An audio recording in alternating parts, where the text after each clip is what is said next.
नमस्कार, मी सोनाली रवींद्र खलोकार, सावित्री शक्तीपीठ, पुणे, महाराष्ट्र, शाखा परतवाडा. 11 एप्रिल 2026 महात्मा ज्योतिबा फुले यांची 200वी जयंती. त्यानिमित्ताने महात्मा फुले यांनी त्या काळी अखंडाद्वारे मोठे प्रभात्मक कार्य केले. ते आजही उपयुक्त आहे. जाणून घेऊया त्यापैकी एक अखंड व त्याचा भावार्थ. आजचा अखंड आहे, निर्मिकाची दया केली प्राणी मात्रे, अवयवी शून्य निराळेच, सारखी इंद्रिये सर्वास बादिली, सोयीवार केली सर्वोपरी. त्यापैकी मानव वर्णितो थोडक्यात, बुद्धी लक्षणात सर्वांमध्ये. बुद्धी न खर्चिता कल्पना करीती, मानवा नाडीती ज्योती म्हणे. जाणून घेऊया या ओळींचा अर्थ. या ओळीमध्ये गुरुचे महत्त्व आणि गुरुच्या शिकवणीमुळे माणसाच्या जीवनात होणारा बदल सांगितला आहे. ओळीचा अर्थ असा की गुरूंनी सर्व प्राणीमात्रावर दया केली. त्यांना शिकवण, विचारसरणी इतरांपेक्षा वेगळी, श्रेष्ठ आहे.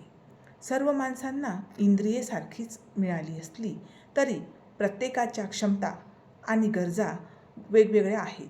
गुरु प्रत्येकाला त्याच्या योग्यतेनुसार मार्गदर्शन करतात, मानवी जीवनाचे स्वरूप सांगतात. असे दिसते की प्रत्येक व्यक्तीमध्ये बुद्धी आणि विचार करण्याची क्षमता आहे. या बुद्धीचा योग्य उपयोग करण्यासाठी गुरु मार्गदर्शन करतात. माणसाच्या मनातील चुकीच्या वृत्ती, अज्ञान आणि गैरसमज दूर करून त्याला योग्य मार्गावर आणणे हे गुरुचे कार्य आहे. ते माणसाला ज्ञानरूपी प्रकाश देतात. थोडक्यात अर्थ असा सांगता येईल की गुरु म्हणजे अज्ञानाचा अंधार दूर करून ज्ञानाचा प्रकाश देणारे मार्गदर्शक. ते माणसाला योग्य अयोग्याची जाणीव करून देतात. त्यासाठी बुद्धी आणि चांगल्या गुणांचा विकास करतात आणि जीवनाला योग्य दिशा देतात. महात्मा ज्योतिबा फुले यांनी दिलेला संदेश आजही उपयुक्त आहे आणि तो आपण सर्वांनी आपल्या जीवनात अंगीकारला पाहिजे, अशी मी सावित्री शक्तीपीठ, पुणे, महाराष्ट्राच्या वतीने आपणा सर्वांस विनंती करते.